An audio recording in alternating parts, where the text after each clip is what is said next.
Man, Ben flipped the switch on Kanye West's mania so quick. He loved it when Kanye was like hanging out with Clandis. And you know, right up until the moment that Kanye started talking about anti-Semitic nonsense, Ben was so on board. I'm not gonna lie, dude. It is kind of funny watching him squirm. Ben Shapiro, here's the Ben Shapiro thing that happened. Shapiro starvingly accepts $100,000 from one of my opponents, then tries to trash me. Sadly, you've trashed yourself. You didn't need my help. It wasn't me. It wasn't the Jews. It was just you. And I'm afraid I'm going to have to agree with Ben on this. We've accepted far more than that from your opponents. DeSantis has rented our list. Trump has rented our list. Virtually every major Republican figure has rented our list at some point. Stupid argument. This is like such a weird thing because they're basically saying like they give away their subscriber base is like private information to the highest bidder. So I found that really strange as a counter argument. It's like, actually, it's not even just that. We give away this information to everyone. I, on the other hand, was not one of them. Let's hear what Ben Shapiro has to say about Kanye West. It really is pretty impressive stuff. Well, meanwhile, I would be remiss if I did not comment, at least in a minor way, on the President of the United States having a meeting with Ye, the anti-Semitic. Why not in a minor way? I feel like that's a major point of news for you, right? Like, I feel like that you should, you know, you hate anti-Semitism, right? Like, I thought, wait, why would you only comment on it in a minor way? This is a huge story. Ilhan Omar could say AIPAC has way too much influence on American legislation, and Ben will cut 1 million videos on that. That's not even anti-Semitic. It's just a factually accurate statement, okay? Which he has done. Donald Trump has a literal Nazi in a basically one-on-one dinner alongside another very famous anti-Semite, Kanye West. And Ben's like, man, I mean, maybe we should just talk about it a little bit, you know? And apparently Ye brought along Nick Fuentes. And Fuentes is, of course, a terrible human being and white supremacist. He, it would be, I think, unnecessary to go through all the horrible things that he said over the course of his brief and troubled career. But just maybe one clip will suffice. He's the kind of person who suggests that the Holocaust didn't happen because you can't bake cookies in your oven or enough cookies in your oven or something. Like, we'll play like one clip of this schmuck just so you understand.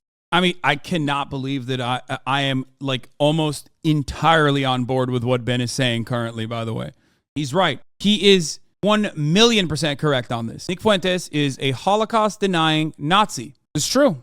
Understand who he is. This is the person that Ye has chosen to work with. He's brought on two people. He's brought on Milo Yiannopoulos, the disgraced former quasi-conservative who famously suggested in an interview that when men have sex with boys, it may be beneficial for the boys. And then he was basically thrown out.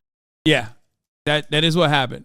Kanye West has like a pedophilia defender and an out and about Nazi as his two campaign people, dude. Of all halls of a polite conversation for that. And then he reinvigorated himself, did Milo Yiannopoulos, as an insane white supremacist Christian radical. Like I say that advisedly because I'm very much in favor of strong Christians in positions of public power in the United States. Milo, however, is the kind of person who puts out statements like this. Okay, there's a direct quote. Nick and Ye didn't discredit Trump's 2024 campaign with that dinner meeting. Trump did that himself by having the most boring low-energy announcement speech in history. He did it by continuing to suck the boots of the Jewish powers that be who hate Jesus Christ, hate our country, and see us all as disposable cattle according to their holy book. So that's Milo Yiannopoulos, the guy who... By the way, that is so ironic coming from evangelicals because the basis of evangelical support for Israel and Jewish people is literally exactly that. Seeing Jewish people as just a means to an end. Because ultimately, like the biblical reasons or like the biblical interpretive reasons as to why white evangelical Protestants are the number one defenders of Israel is because they believe that once Israel is exclusively Jewish, once that land all the way to Egypt is given back to the chosen sons and daughters of God, the Jews, then the rapture will happen. And in that process, okay, Jesus Christ will come back on earth. This is literally the basis. Like, and millions of Americans believe this, by the way, which is insane. Who now says he is not gay and has seen the error of his ways and also is That's pretty funny. He's talking about Milo. He's formerly an extremely gay person. Is a deep enough Christian that he believes that Donald Trump sucks the boots of the Jewish powers. So that's one person that Ye, who said he was not anti-Semitic, but is anti. I'm not gonna lie, I agree with that assessment from Ben. That Ye is associating with. The other one is Fuentes. And again, we'll play like one clip of Fuentes just so that people know who we are talking about. One of the most despicable voices in American public life. If I take 1 hour to cook a batch of cookies and Cookie Monster has 15 ovens working 24 hours a day, every day for 5 years, how long does it take Cookie Monster to make 6 million batches of cookies? I don't know. That's a good question. Certainly, oh, no. It doesn't really sound correct to me. Wait a second. It takes 1 hour to cook a batch of cookies, and you have 15 ovens, probably in 4 different kitchens, right? Doing 24 hours a day, every day for 5 years. How long would it take you to make 6 million? I don't know. It certainly wouldn't be 5 years, right? The math doesn't seem to add up there. The math doesn't quite seem to add up there. He can't stop himself. This is it. Nick Fuentes, this is the reason why it is, this is the reason why it's like, he is too much of a brand risk even for the National Republican Party, because Nick Fuentes cannot stop himself from denying the Holocaust. It's such a telltale sign. I don't think you'd. So he's a Holocaust denier, and he's a white supremacist, and he's talked about, for example, how much segregated fountains were not bad for black people. Segregation was better for American society. He has suggested that he wants a full Catholic theocracy in the United States. Now, he's half troll. When I say half troll, I mean like 3/4 troll. That's what Fuentes does. That's his game here. But bottom line is that Ye shows up to Mar-a-Lago to meet with Trump, and he brings with him Nick Fuentes, and then Ye reported on this meeting on his Twitter feed in a debrief with aforementioned Yiannopoulos, who's standing there listening to him. We'll put it that way. Trump was most perturbed about me asking him to be my vice president. I think that was like lower on the list of things that caught him off guard. It was the fact that I walked in with intelligence. So Trump is really impressed with Nick Fuentes. And Nick Fuentes... No, guys, listen to what Ben is saying, okay? He's not saying Nick Fuentes is trolling. He's saying like Nick Fuentes likes trolling to obfuscate from his actual opinion. Ben Shapiro is not exactly the #1 fan of the alt-right. He's not he doesn't mind the alt-right, you know, the group of individuals that are pretty close to the alt-right, but won't say Jews are responsible for everything. But when he talks about Nick Fuentes trolling, he's talking about like how Nick is trolling to hide his true opinions, okay? Like, that's what he's saying. Unlike so many of the lawyers and so many people that he was left with on his 2020 campaign, he's actually a loyalist. When he didn't know what the lawyers is, you'll still have your lawyer list. And when all the lawyers... That's how you know these motherfuckers are such sycophants, bro. Like, not even a good bar, dude. Shut the fuck up. Stop saying bars. Stop. Like, imagine having to fucking deal with Kanye West all day, every day. And then he just has to turn around and constantly fucking like add a couple quick like rap lines in there in the middle of his conversation. Said, forget it. Trump's done. There are loyalists running up in the White House, right? And my question would be, what is this, by the way? Why did they post this? Talking about Nick Fuentes, and then like there is this fucking there's an interracial couple that is a mixed race couple that is with a mixed race baby, but they're wearing a Trump hat. Like, what is that? What the fuck was that? This is the Proud Boy from Hawaii. Oh, I don't understand why. I don't understand why they posted this. Like, Ye posted this part when he's talking about Nick Fuentes, because like Nick Fuentes is literally a fucking Nazi who has in the past said that a white woman having sex with a black man is akin to a white woman having sex with a dog. He has compared miscegenation to bestiality. Okay. Why, when you had the chance, did you not free the January 6ers? Okay, so this is obviously nutty stuff. And what's happening here is that a bipolar manic depressive, Kanye West, who... Yeah, notice how Ben fucking flipped the switch on Kanye West's mania so quick. He loved it when Kanye was like hanging out with Clandis. And you know, right up until the moment that Kanye started talking about fucking anti-Semitic nonsense, Ben was so on board. Remember when he did that original video where he was like, yeah, Kanye West, like, yeah, he does have like some level of mental illness, but also, you know, he's saying a lot of sane things. And I think we need to focus on that. Okay. It's not, his conservatism is not linked to his mental illness. Okay.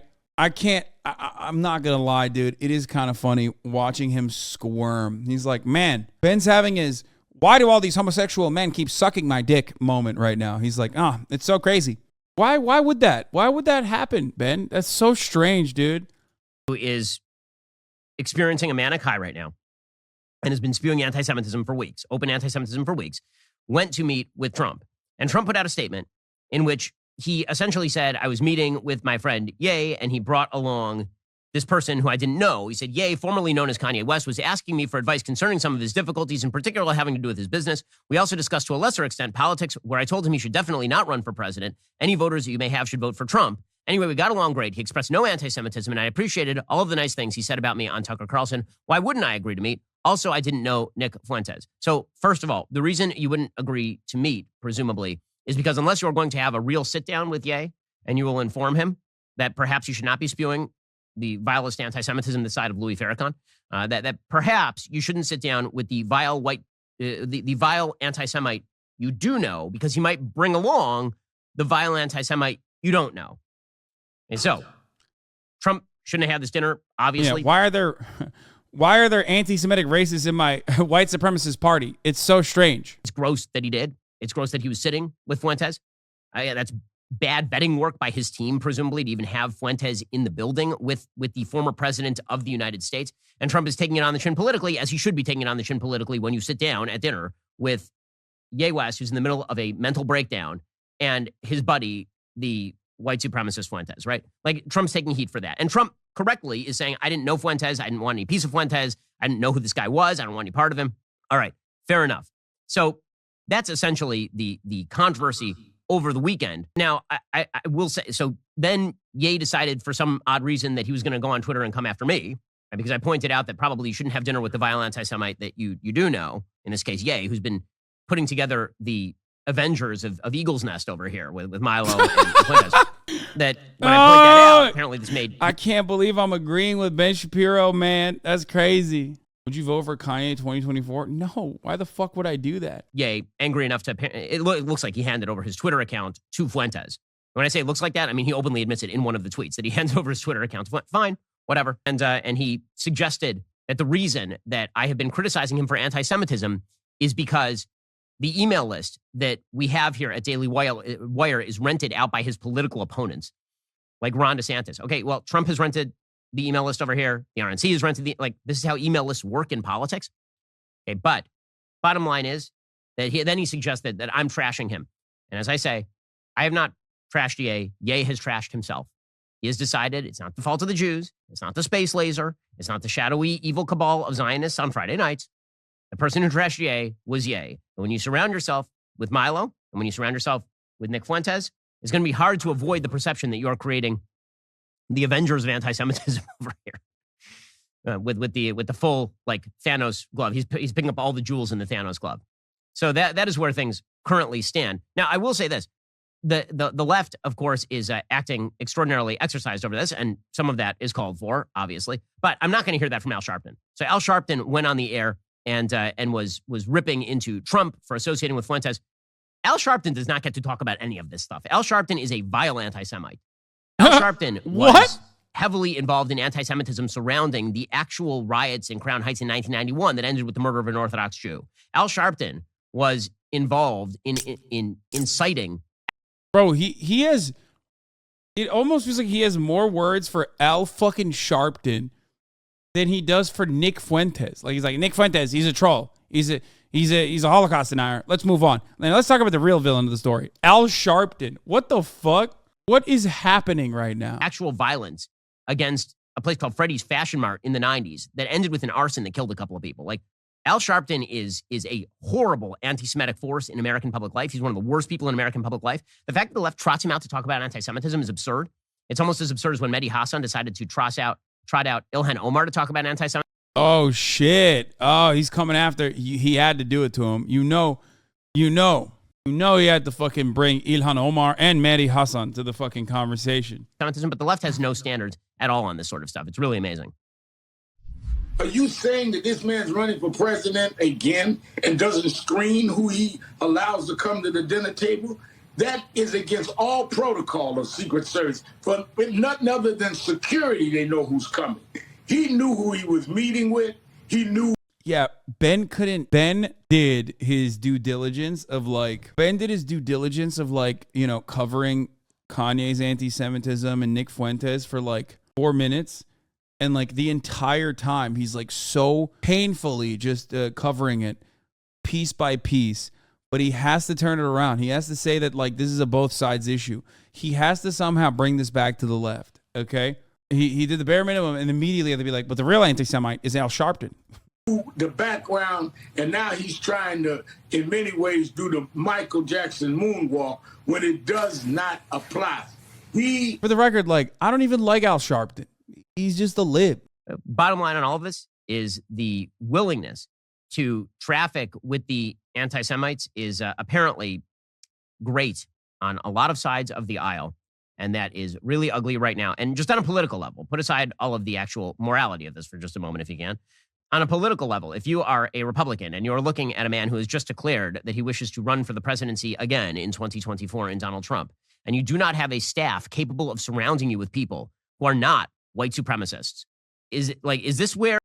I got to say, it is kind of odd that he immediately went after a black leftist, Ilhan Omar, and a black liberal, Al Sharpton, to talk about anti-Semitism. Like what? There aren't other anti-Semites, dude? Like he had to pick and choose, okay? Which, by the way, Ilhan Omar, not an anti-Semite. And Mehdi Hassan, too, who, of course, I mean, he didn't really say Mehdi Hassan is the bad guy or an anti-Semite there, but kind of alluded to it a little bit. The Republican base wants to fight its battles going into 2024? Just on a political level, does it seem like somebody who's exercising common sense and any level of forethought in regard to his activities? Because Trump's Truth Social feed has been entirely consumed by two things. One, the special prosecutor has been appointed to go after him, which we've talked about and I think is ridiculous. And two, this. Is that where Republicans wish to fight their battles for the next couple of years?